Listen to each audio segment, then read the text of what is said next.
Hello and welcome to today's edition of Velocity Kinetics. Today we are doing a how to drive. We haven't done as many of these as we'd like to have done, but timing and both to edit and to record and equipment and space, etc., are at a premium sometimes. So what we're going to look at today is part of how to drive, because we've done one how to drive on how to drive in the snow, which was more of a test episode and maybe something that should have come a bit later into how to drive's lifetime. So we're going to take things back a bit. We're going to talk about attitude on the road. Now, what do I mean by attitude? Well, there's a lot of even just since COVID. We don't need COVID to even use it as an excuse for people being more arseholey. Let's be honest. People have become arseholes in recent years. Some of it's because of the ever-increasing popularity of the internet, and people are able to shout louder and louder and louder about shit that no one else really gives a toss about. People are able to perpetuate lie after lie after lie on the internet. For instance, to be, yeah, just ask the manager to get done, and I spoke to them, I shouted them, I said I'd go to this, and I got 20% off, even though you did none of those things and you paid full price. That sort of thing. Everyone seems to think that they're in the right, and it's a far more dangerous and visceral disease than it ever used to be, because everyone's interconnected and everyone can shout an opinion at any time. I can shout an opinion right now on Velocity Kinetics, and it could be picked up in 20 minutes if the video went viral. It may never be picked up because the video might never go viral, or it might, because of various algorithms and shit like that, it could be picked up in years to come. I could say that Rubens Barrichello was the best Formula 1 driver ever to have driven in Formula 1. Now, he's a very good driver, but not necessarily the best. But you get what I'm driving at. Because of the internet and things like that, and people become more angry as a whole, people become more narcissistic, people think they can shout louder and louder and louder, and they'll get what they want and what they've shouted about. What we're concerned with is the attitude and how that translates onto the road. So how it translates onto the road is very interesting. Now, with more and more people owning cars, there's naturally going to be more and more people on the road, and there's only a finite amount of tarmac, and everyone wants to be on the road. No one has any greater right than the others, aside from blue light vehicles, to be in certain places at certain times.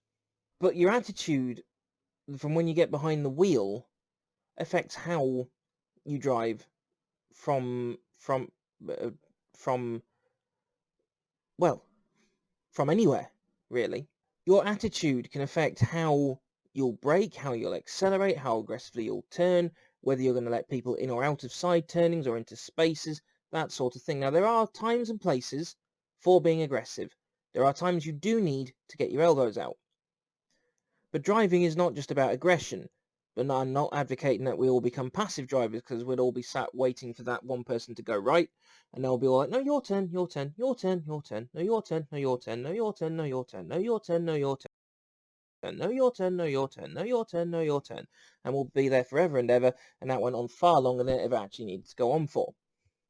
It's driving itself is a good mixture of aggression and being passive. For example, booting it onto the dual carriageway. There is a mixture of aggression there, because you need to get the car up to speed. There's a mixture of being passive, because you need to wait for the gap and potentially be prepared to stop and then do it all over again. It's not just an aggressive thing where you put your foot down and you're coming out on that slip road come what may.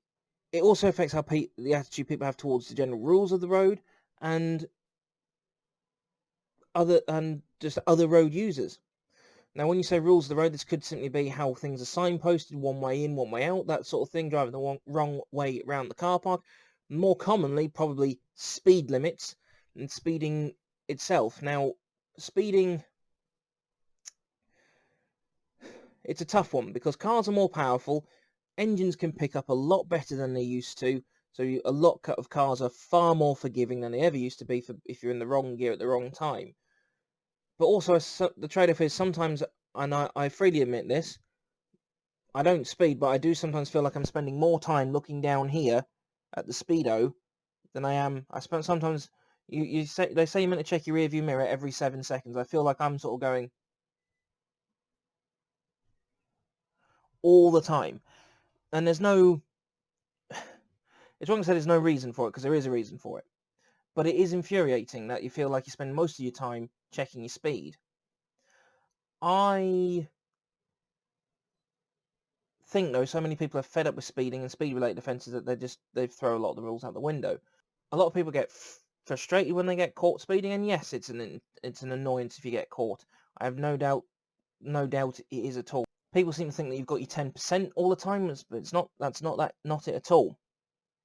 People think braking is an option. People think that an orange light at the traffic lights when it's going back to red is an option. People think that orange coming back the other way to go green, that's when you should start moving it. It is just terrible in many ways. It is terrible beyond measure in so many ways, and it's all to do with attitude.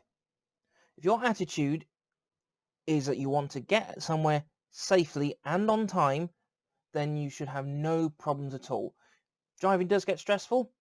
You don't need to be someone who's labelled as a stress head or someone who gets stressed very easily for there to be stressful times and to get frustrated, because you're human, and that can happen at any time, whether that's your job or whether that is your nature.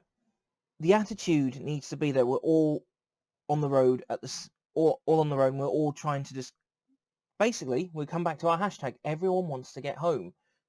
Why should you wanting to get home be any more important than my wanting to get home?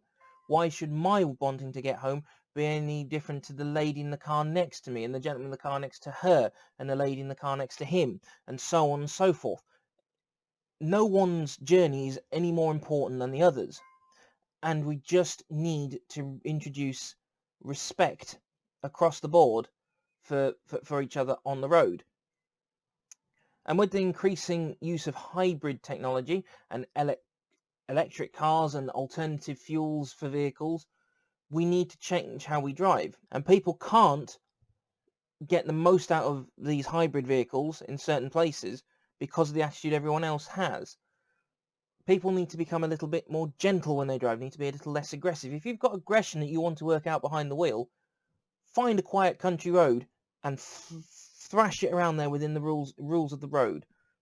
I tell you, you'll feel so much better, because I've done that quite a few times myself recently. One occasion I was like, where was I? Somewhere near Cavenham. There's some country roads around there. I was having the time of my life. The car was doing 50 miles an hour was most. I never got into fifth gear.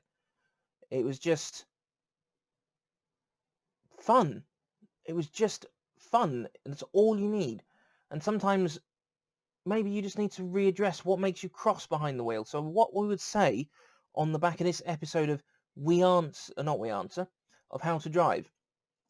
How to drive, you need to adjust your attitude. Set out where you can with the positive attitude. You need to set out in a calm manner. You need to set out not to be aggressive. You need to be a little more patient where you can.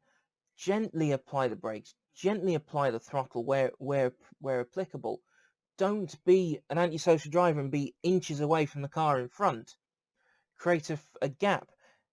The number of times I've been sat in traffic and I've been like, oh, that's too close, because someone behind me, I can't see the make of their car. Usually it's a Nissan Qashqai, to be fair.